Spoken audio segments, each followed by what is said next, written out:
Hi friends, today ஒரு night out and purchase. காரில் சில்லுன்னு காற்று வாங்கிட்டே போனோம். சில்லுன்னு இல்லை ஃப்ரெண்ட்ஸ், சூடான காற்று. சவுதியில் இது சம்மர், அப்போ ஏசி போடலான்னு நினைக்கலாம். நாங்கள் வச்சுருக்கிற காரில் ஏசி ஒர்க் ஆகாது ஃப்ரெண்ட்ஸ். போகும்போது அது உனக்கு இது எனக்குன்னு நானும் என் பொண்ணும் விளையாடிட்டே போனோம். உடஞ்சி போன பில்டிங்கெல்லாம் எனக்கும், அழகான பில்டிங்கெல்லாம் அவளுக்கும்னு சொன்னான். நோன்னு சொன்னால் அழுகுவா. நானும் ஓகேன்னு சொல்லிட்டேன். பிரதர்-இன்-லா ஊருக்கு போகிறாரு, ஸோ சாக்லேட் வாங்கலான்னு பவுண்டி சாக்லேட் ரூமுக்கு போனோம். அங்கே different types of cookies, chocolate இருந்துச்சு. கொஞ்சமாக வாங்கிட்டு வந்துட்டோம். அண்ட் தென் லூலு ரீச் ஆனோம்.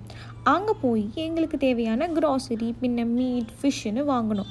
அதுக்குள்ளே என் பொண்ணு மேக்கப் செட் வேணும், டாய்ஸ் வேணும்னு ஒரே அழுக. நான் நோன்னு சொல்லிட்டேன். அவங்க டேடி விடுவாரா, நான் போய் என் குட்டிக்கு வாங்கி கொடுக்குறேன்னு கூட்டிகிட்டு போயிட்டாரு. கலரிங் புக், டாய்ஸ்ன்னு வாங்கிட்டு வந்தாங்க. அட் லாஸ்ட் நான் ஒரு டம்மி பீஸ் ஆகிட்டேன் ஃப்ரெண்ட்ஸ். பின்ன எங்களுக்கு ரொம்ப பசிச்சுது. அல்பைக் போனோம்.